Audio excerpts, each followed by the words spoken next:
नमस्कार, आप देख रहे हैं हॉट टॉपिक। मैं हूं नगमा। हॉट टॉपिक में आज बात उस मुद्दे की जिस पर लगातार हंगामा बना हुआ है कल से। ये बात है अरुणाचल प्रदेश के तवांग में चीनी सैनिकों के अतिक्रमण को लेकर चल रहे हंगामे की, और इसे लेकर दूसरे दिन भी विपक्ष जो है उसने संसद में सवाल उठाए हैं। संसद में हंगामा हुआ है। संसद के दोनों सदनों में ज्यादातर विपक्षी दलों ने वॉकआउट किया।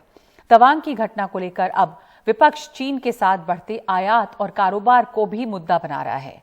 चीन को लेकर संसद में गतिरोध के बीच वाणिज्य राज्य मंत्री अनुप्रिया पटेल ने लोकसभा में भारत चीन व्यापार को लेकर अहम आंकड़े पेश किए हैं। इसके मुताबिक एक साल में भारत और चीन के बीच व्यापार 45% तक बढ़ा है।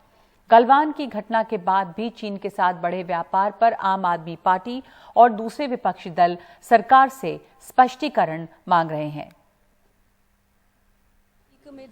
ये बहुत ही दुर्भाग्यपूर्ण है कि गलवान के बाद जब हमारे जवानों की शहादत हुई थी सीमा की रक्षा करते हुए, उसके बाद भारत की सरकार ने बयानबाजी दी थी आर्थिक प्रतिबंध लगाने की। आपको मालूम है भारत का इंपोर्ट बढ़ा है 97 बिलियन डॉलर। चीन के साथ हमारा व्यापार बढ़ा है, कम नहीं हुआ। हमारा जो एक्सपोर्ट है वो 37% घटा है और इंपोर्ट 31% बढ़ा है। और इसी बीच दिल्ली के मुख्यमंत्री अरविंद केजरीवाल ने ये मांग की है ट्वीट करके कि चीन से व्यापार बंद किया जाए। केजरीवाल ने ट्वीट करके कहा है कि हम चीन से अपना व्यापार क्यों नहीं बंद करते। चीन से आयात की जाने वाली अधिकतर वस्तुएं भारत में बनती हैं। इससे चीन को सबक मिलेगा और भारत में रोजगार। चीन के साथ व्यापार पर वाणिज्य राज्य मंत्री अनुप्रिया पटेल ने आज लोकसभा में जो आंकड़े पेश किए हैं उसके मुताबिक 2020-21 में जो आयात हुआ है वो है 65.21 बिलियन डॉलर। भारत और चीन का कारोबार जो है वो 65.21 बिलियन डॉलर का हुआ है 2020-21 में। 2021-22 में बढ़कर 94.57 बिलियन डॉलर का आयात हो गया है, यानी कि 65 से बढ़कर 94, 31% बढ़ा है। ये एक साल में 45% की जो आयात वृद्धि हुई है। अप्रैल अक्टूबर 2022 में 60.27 बिलियन डॉलर का आयात हुआ। अप्रैल अक्टूबर 2022 में निर्यात 8.77 बिलियन डॉलर का है, यानी कि आयात लगातार बढ़ रहा है लेकिन निर्यात जो है वो घटा है। और कुल कारोबार 2020 और 21 में 86.39 बिलियन डॉलर का है। तो 2021 और 22 में जो कुल कारोबार है चीन के साथ वो 115.83 बिलियन डॉलर का है। तो चीन के साथ व्यापार कम करने और बंद करने की बात हो रही है। विपक्ष ये सवाल उठा रहा है, लेकिन चीन के साथ दरअसल जो व्यापार है वो लगातार बढ़ा है और वो भी हमारा आयात बढ़ रहा है, यानी जो चीन से हम सामान ला रहे हैं निर्यात घटता गया है। इसलिए भारत का जो ट्रेड डेफिसिट है वो भी चीन के साथ बढ़ रहा है। गार्गी नंदी रॉय है मेरे साथ, बीजेपी समर्थक, और सुरेंद्र राजपूत, प्रवक्ता कांग्रेस। बहुत धन्यवाद आप दोनों का। चीन और भारत को लेकर जो नया टकराव, जिस पर चीन कह रहा है कि कोई टकराव नहीं है, हालात सामान्य हैं, भारत के सैनिकों ने चीनी सैनिकों को खदेड़ा, बावजूद इसके विपक्ष ने सवाल उठाए हैं दोनों सदनों में कि इसके ऊपर चर्चा क्यों नहीं हो रही है। विपक्ष इसके ऊपर चर्चा चाहता है और इसी दौरान सवाल ये भी उठ रहा है कि जब चीन अपनी हरकतों से बाज नहीं आता तो चीन को सबक सिखाने का क्या रास्ता और हो सकता है। चीन से हम अपने व्यापार को कम क्यों नहीं करते। ये आम आदमी पार्टी के संयोजक दिल्ली के मुख्यमंत्री अरविंद केजरीवाल ने ये बात आज उठाई, कही ट्वीट करके। और वैसे भी गार्गी जी ये बात उठती रही है। गलवान के समय भी बहुत सारी कंपनियों पर चीनी एप्स पे रोक लगे, पर अब आंकड़े देखिए तो उस दौरान भी चीन के साथ जो आयात है हमारा वो लगातार बढ़ा है कारोबार। तो कैसे एक्सप्लेन करेंगे इसको? देखिए, टीवी स्टेशन में बैठ के जैसे बोलना, हम सब चाहते हैं कि चीन के साथ बिजनेस ना हो, लेकिन उसका प्रैक्टिकलिटी भी तो देखना पड़ेगा ना।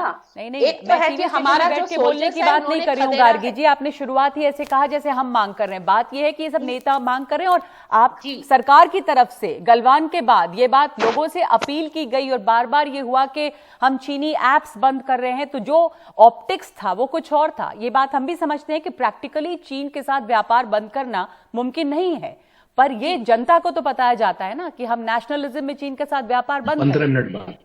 एक सेकेंड, हाँ नेशनलिस्ट जरूर, ये जो सरकार है नेशनलिस्ट है मैम। और आज मोदी जी ने आत्मनिर्भर भारत वोकल फॉर लोकल बोला, तो आज भारत बढ़ रहा है। लेकिन हमें ये भी देखना पड़ेगा, और आज हमारे जो सोल्जर्स थे उन्होंने खदेड़ा है चीनी सैन्य, तो कांग्रेस को तो सवाल करने का कोई हक ही नहीं बनता, क्योंकि हम जानते हैं 1962 में क्या हुआ था। नहीं, पर ये भी बात है कि जब भी अभी कुछ होगा तो उसमें सिर्फ इतिहास को लाकर आप इस सवाल का जवाब नहीं हो सकता। इतिहास को नहीं, मैं अभी ट्रेड के बारे में, क्योंकि अगर आइडियली बोलिए तो हमें रिश्ता रखना चाहिए, लेकिन प्रैक्टिकली सिचुएशन ये है कि चाइनीज का जो चाइना का एक्सपोर्ट है वो अराउंड $2.2 ट्रिलियन है, और जिसका अराउंड मे बी 2% 3% भारत के साथ है।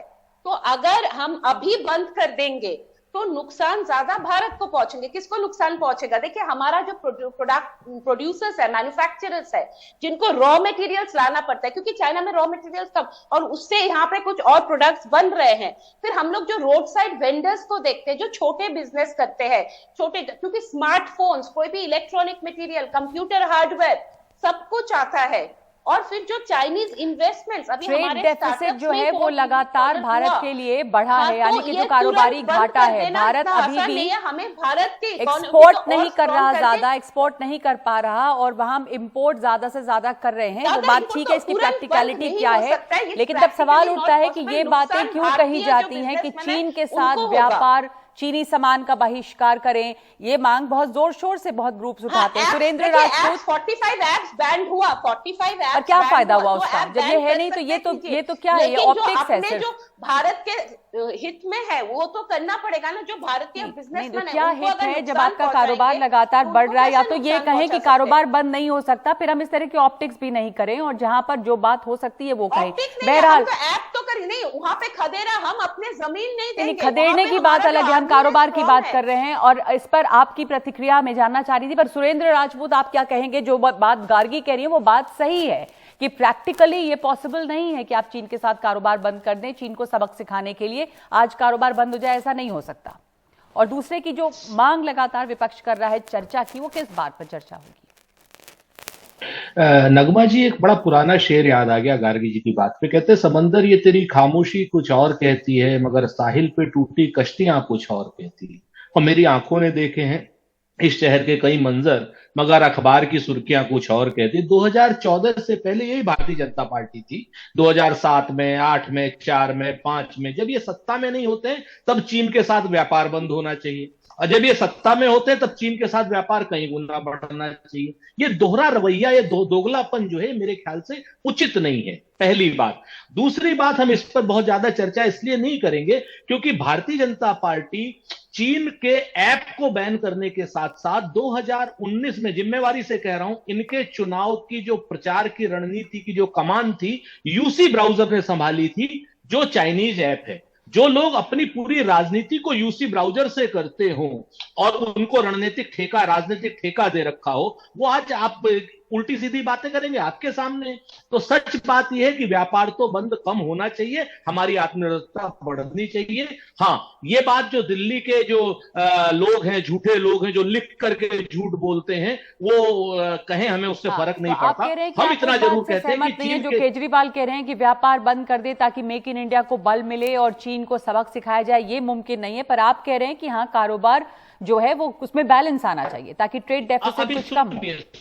सुनिए, मेरे को थोड़ा सा समय और दे दीजिए तो मैं अपनी पूरी बात कह पाऊं, नहीं तो आधी बात जाएगी तो उत्तर मेरे ख्याल से ठीक नहीं जाएगा। मेरा ये कहना है कि भारतीय जनता पार्टी और आम आदमी पार्टी का जो दोगला रवैया, दोहरा रवैया है, ये जनता के सामने आना चाहिए। दूसरी बात, हमने कभी नहीं कहा कि क्या नाम देश की सेना सैन्य पराक्रम, हमारा शौर्य, और उन्होंने चीनी सैनिकों को खदेड़ दिया, इसमें कोई वो नहीं है।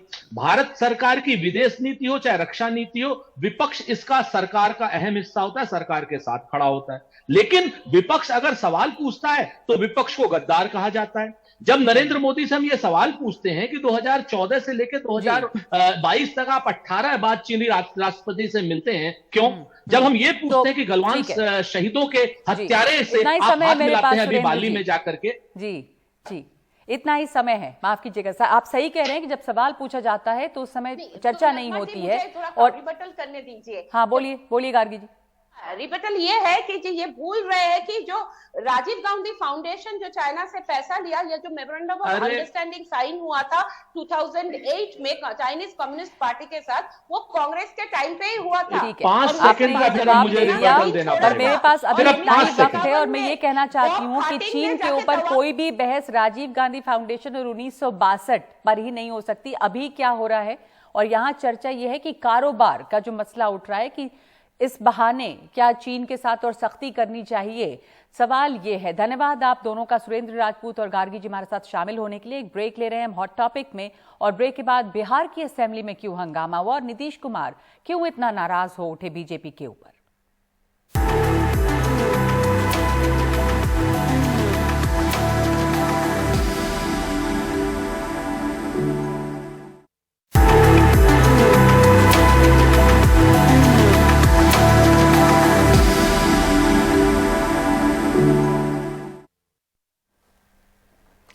तो बिहार में छपरा में जहरीली शराब पीने से मरने वालों की तादाद 20 हो गई है। ये जो घटना है ये ईसुआपुर थाना क्षेत्र की है। यहाँ पर जहरीली शराब की वजह से 5 लोगों की मौत तो गांव में ही हो गई थी और बाकी 15 लोगों को छपरा के सदर अस्पताल में इलाज के लिए ले जाया गया था, जहां पर उन्होंने इलाज के दौरान दम तोड़ा है। घटना के बाद से ही छपरा से लेकर पटना तक हड़कंप मचा हुआ है। जहरीली शराब के मुद्दे पर बीजेपी विधायक ने आज विधानसभा के भीतर और बाहर जमकर नारेबाजी की है। विधानसभा के भीतर बीजेपी विधायक वेल में आकर सरकार के खिलाफ नारेबाजी करने लगे। इस पर बिहार के मुख्यमंत्री नीतीश कुमार काफी नाराज हो गए।